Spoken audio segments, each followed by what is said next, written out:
I was really surprised to have received this award from HFA. I had no idea that I was even nominated, to be honest with you. I learned a long time ago that it really does take a village to raise a kid with a chronic condition. Even when Sean was just a couple months old, we got involved with our first, so to speak, group meeting that the social worker from Yukon had put together. And it was us and like 2 or 3 other families that got together, and they're still, we're lifelong friends. 20 some odd years later, we still see each other, so it's a bond that really can't be broken, that when you share something like this with another family, there's just that connection that you just have forever. And then after being part of that, I don't even think Sean was a year old when we started becoming part of the Hfa community, which is a pretty big community up here in New England. And then from there, it was like a natural progression to be part of NHF and HFA. And then later on, CHS was formed in 2010. So we obviously became part of that organization. And I had a little bit of a lead role in there for quite a few years. I still remember going to our first HFA meeting, which was held in Florida. It was at Disney, actually. And just seeing the older guys, it's way different than Symposium is now. It wasn't nearly as big by any means. And seeing the older guys, that it really hit home to me, knowing that my kid's going to be okay. He's going to make it, because look at all these older guys and everything they went through. Guys like Corey Dubin and Carl Wexler, Barry Hardy and Ray Dodoli. Everything that they had to put themselves through and what they fought for really makes a huge difference in my son's life and everybody else that's younger with a bleeding disorder. They really paved the way for a better quality of life for them. And thank you again for this wonderful award. It really means the world to me.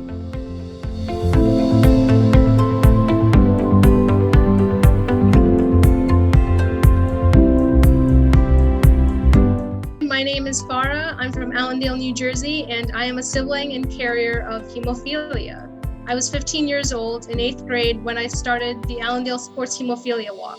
It was just a walk in my hometown to raise awareness about bleeding disorders. And I wanted to use that as a platform to educate people in my community about it, since I would always see my mom going to, all of my brothers' classes, teaching them about hemophilia, making sure that they knew how to keep my brothers safe. And what better way of just teaching a whole community, teaching my town how to also keep my brothers safe, but also how to keep anybody with bleeding disorders, and educating them on, this is what it is, it's nothing to be afraid of, it's not contagious, and we should all be supporting each other, especially since there is somebody in this town. And there are many people around us who have bleeding disorders, even if you might not know it. That walk turned out to be 3 annual walks. And unfortunately, because of the pandemic, I could no longer host a walk in person. And so instead, I decided the first year of the pandemic to help the people in my community by raising funds to help those who were affected by the pandemic. And I used that also as part of my hemophilia thing, as I saw my chapter NYCHC doing the same exact thing, helping those who have bleeding disorders and those who have also been affected by the pandemic by losing their jobs and such. The second year of the pandemic, I hosted a virtual movie night, where we showcased Bombardier Blood. It was an amazing hit, and it was so great for my community and my town and those around us too, since it was a Zoom movie. For them to see somebody who actually had a bleeding disorder conquer something great. Since my brother is 2 years younger than me, he's also done such great advocacy and so many changes. Although seeing somebody climb a mountain is a little bit more of a push for them to actually see what could be possible, and to see, this is what happens when you know your physical limitations. It also taught them to learn their physical limitations. So by showcasing that movie, I was able to both help advocate and help teach the people of the community more about hemophilia and bleeding disorders, but also to teach them how to know their own limitations, and to show them that, this applies to everybody, not only those with bleeding disorders. And since I did all of this at such a young age, I want to show other people, my age and younger, and even those older, that there is no age limit to making a difference. You can be young, you can be old, there's no guidelines. You know, all you have to do is come up with an idea and just do it. I mean, there really isn't any other way. And there are so many people around you to help you harness that idea, to help you raise funds. There's support networks all around. All you have to do is just find the right ones. I would like to thank HFA for recognizing young leaders and for supporting us and for giving us a platform to show others that you can do whatever you put your mind to.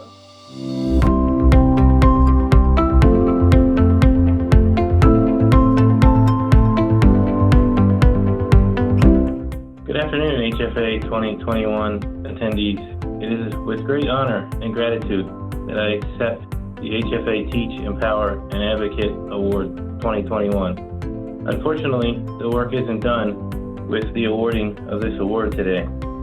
There are untold members and numbers of females within the bleeding disorders community, both here in the U.S. and abroad, that are unable to get the diagnosis, medication, and comprehensive skilled medical treatment needed to treat their bleeding disorders, like my daughter is fortunate enough to receive. Unlike the 20,000 plus males living in the United States of America that have the benefit to receive treatment for their bleeding disorder at any one of the 141 federally funded hemophilia treatment centers, females living with bleeding disorders in the United States don't have that luxury due to treatment centers having their own individual structure or lack of compassion, knowledge, or willingness to treat all the members of the bleeding disorders community equally. I implore every male living with bleeding disorders in the United States and abroad to stand up and be vocal about the need for equal access to diagnosis, medication, and treatment for females living with bleeding disorders everywhere, and work hand in hand with our blood sisters to achieve that goal. I also implore the manufacturers of the products used in the treatment of bleeding disorders to invest in the marketing of their products for the treatment of females with bleeding disorders and to support programs that assist the females living with bleeding disorders get the needed diagnosis, medicine, and treatment. By working with the HTCs that are doing an excellent job and encourage the HTCs that need to implement these programs for females with bleeding disorders as soon as possible, if not immediate. I just wish that every female with a bleeding disorder was so fortunate to have an HTC care team available to them 24/7, 365, as my daughter has, and that their medical records are done in a way as to ensure that these females actually get the proper diagnosis and treatment for their bleeding disorders and not just marked off as a symptomatic carrier. That term needs to be abolished. I look forward to working with anyone in the mission to ensure that our blood sisters are able to get the same treatment as my blood brothers do. Thank you, and enjoy the rest of your afternoon at the HFA 2021 Symposium. It's been a pleasure to be here.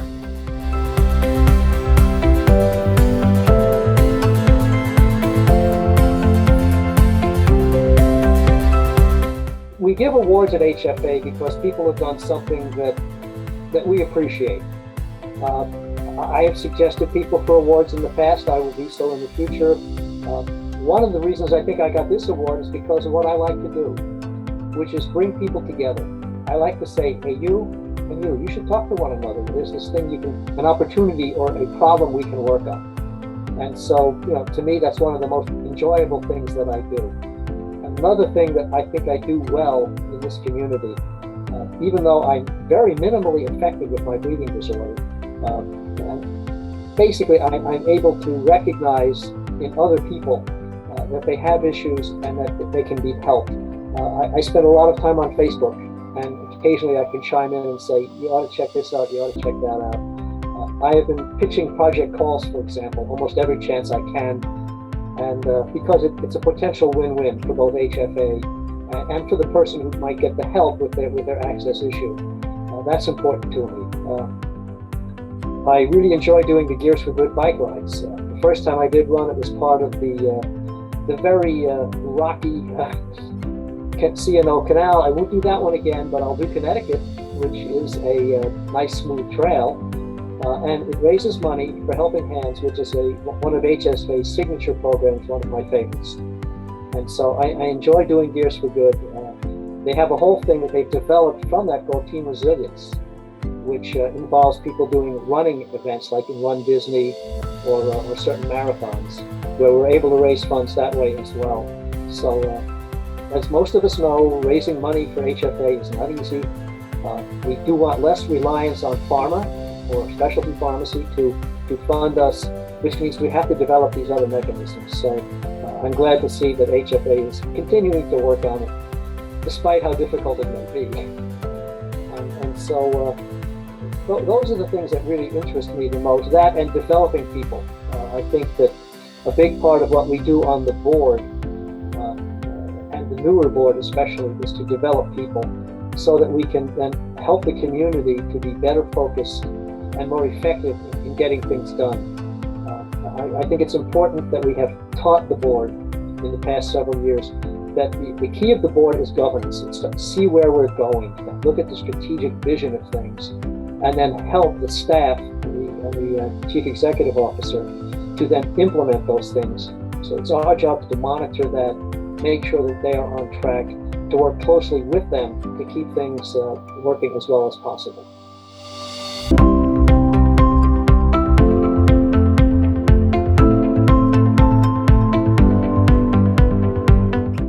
Hello, I'm John Duddleston. This is my lovely family, Holly, Hadley, and Harlan. I am the founder of Factor Endurance Network. I am also a endurance athlete through Factor Endurance Network, and I've been raising awareness for bleeding disorders through my endurance racing for a few years now. And we are also trying to reach a large amount of people and help them with factor assistance, as well as being fit and healthy. And it goes hand in hand with the award that I'm receiving today with Terry Lamb Health and Wellness Award. I understand Terry was very active hemophiliac as well in a more difficult time. And I'm obviously very grateful for the medication and everything that I am able to receive on a regular basis. It's thankfully it's been allowed me to engage in endurance activities that typically hemophiliacs can't engage in. I am actually just got home from the World Championship half Ironman in St. George. I'm running, it's 28th hour of being awake, but I just got off the plane, just got done with the race yesterday, and it's quite an accomplishment. I don't know if any other hemophiliac has been in the World Championship before. I'm just so grateful to be a part of that, and very grateful to be a recipient of the Terry Lamb Award.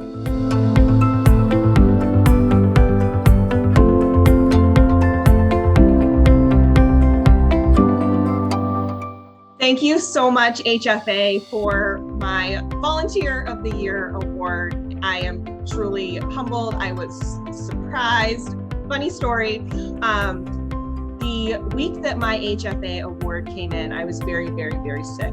And by the time I was feeling better, I went and I got, we had all these packages that had been arriving throughout a couple of weeks. And I see that I have this box from Crown something or other. And I recently started buying running gear for, I'm running for Team Resilience at Run Disney in November at Magic Kingdom for HFA. And I've been ordering all this running stuff from Crown, whatever. So I see a box from Crown, whatever. And in my post-sickness brain fog, I'm like, oh my gosh, did I order more running stuff this week and totally forgot about it?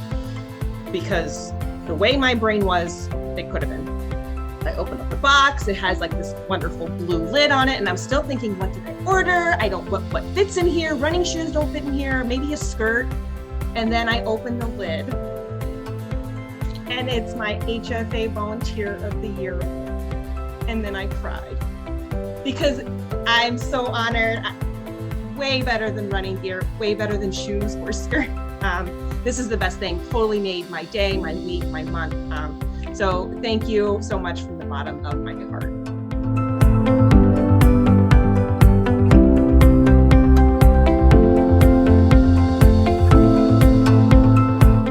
My name is Anthony Yanes Rodriguez, Executive Director of Asociación Puertorriqueña de Hemophilia y Condiciones de Sangrado. On behalf of the entire APH Board of Directors and the entire bleeding disorders community on the island, I thank the HFA family for this award. I respectfully receive it since all the work that the team does daily to keep our community informed and to be able to assist them during times. But the resilience and courage of our people and our families have made us rise stronger and with more desire to work. We are highly committed to continue to work under our mission, and we recognize that education is the key to change the world. Thanks all the people responsible for this recognition.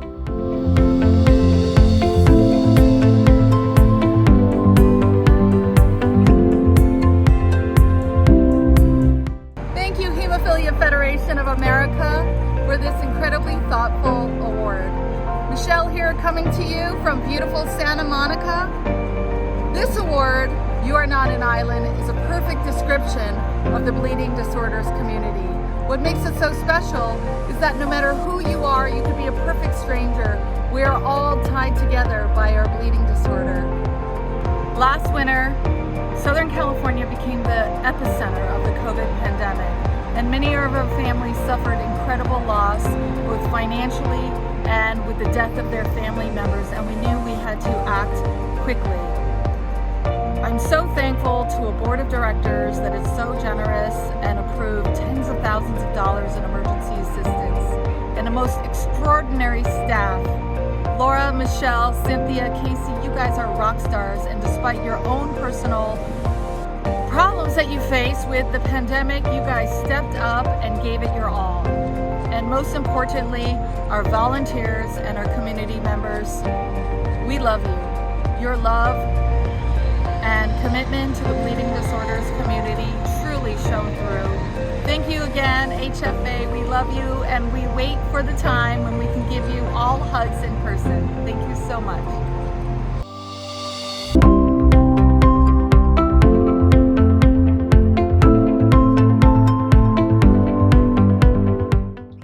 I'm Dr. Regina Leger-Buccellato, and I'm the president of the New York City Hemophilia Chapter. Our staff, our board members, I want to thank HFA for recognizing the hard work that we've been doing to really make a difference in the lives of our community, particularly with mental health. And this award is incredible. It says You Matter Award, but everyone matters. And so thank you, HFA. This is a great honor for our chapter because we've really made it part of our mission to foster a sense of community amongst people with bleeding disorders in the greater New York City area, and to improve their health outcomes and their quality of life. And mental health is very much a part of this. Myself being a clinical psychologist and raising 2 children who have severe hemophilia, a parent knows that navigating just your child's development and growing and having them grow up to be healthy and strong adults, you kind of take a different pathway when you have a life-threatening and chronic bleeding disorder. So their mental health has always been at the forefront so that they can have the most optimal and normal childhood as possible. We here at the New York City Hemophilia Chapter have put forth some really great programs to support the mental health needs of our community.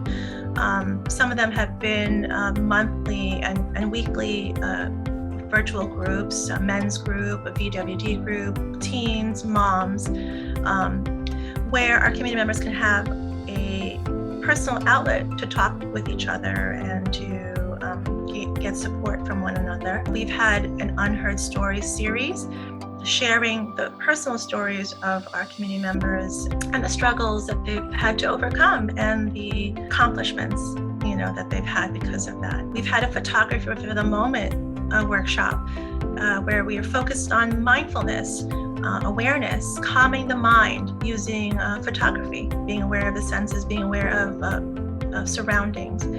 We've also had a special mental health series using something that we call the hero's journey, another way of storytelling and processing, one's personal experience, and how these experiences can be empowering and uplifting and inspiring. And then we've had some fun things, paint night and virtual couples night and a fitness challenge. All of these programs our community members have looked forward to because it fosters that sense that we are all in this together. And that really does something for one's mental health. Living with a chronic bleeding disorder, like I said earlier, it's a different kind of journey, it's a different kind of process, and that there will be struggles along the way. Having our chapter provide these kinds of programs and services to really address some of these issues that come up, but really just to give support. That really means a lot to me. I wanted to acknowledge our amazing board and our incredible staff, our executive director. We're all in this together, but I wanted to again thank HFA for again this incredible award. Thank you.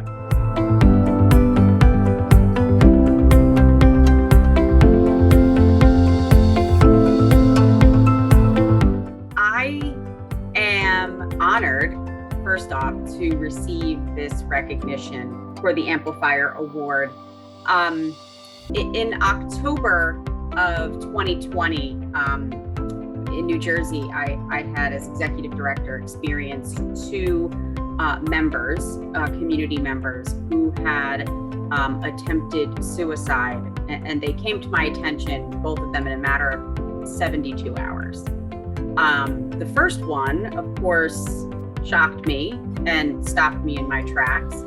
And then when the second one occurred just a few hours later, I said to myself, wow, it really shook me to my core. At that time, it was October 2020. We were all in the thick of a global pandemic. And I think when it comes to mental health, a lot of us were feeling certain things, whether it was fear or isolation or anxiety or just wanting it to end. And so I think when you add on top of that a rare disease, I think it's certainly, any sort of mental health, needs or feelings were just exacerbated at that point.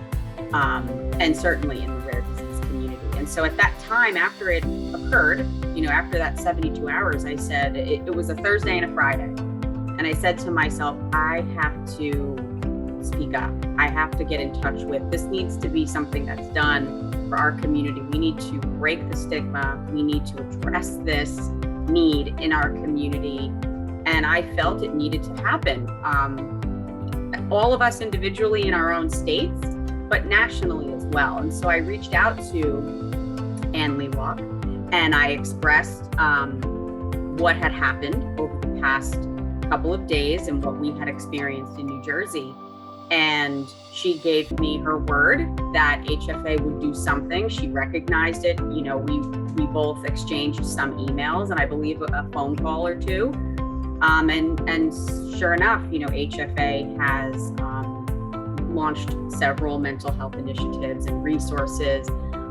It's helped us in New Jersey, I know, as a member org, also be better about addressing mental health. We too have launched a mental health initiative called Head Health. We're in the process of building that, but it is something that we have a bi-weekly blog that we put out for our members, and we have updated our website with resources. I have taken part in the HFA first aid course, and we have also in New Jersey started to put forth some mental health workshops as well. So to say that this award means a lot to me is an understatement, because as executive director, I admire all of my colleagues across the country so much. And so to personally be recognized for speaking up when it comes to mental health needs in the community. It means so much to me, and I just wanted to thank from the bottom of my heart HFA for recognizing this need, doing something about it, setting an example for the rest of us on how we can as well address this and break the stigma of mental health needs and the crisis that is going on right now across the board, but especially in the rare disease community. So thank you so much. I appreciate it very much.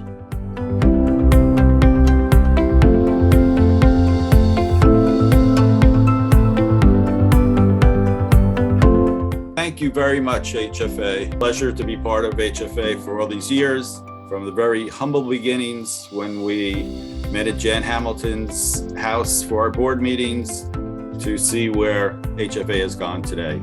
It's been a pleasure to serve on some of the committees, to be past president, and I am honored by this award. Thank you.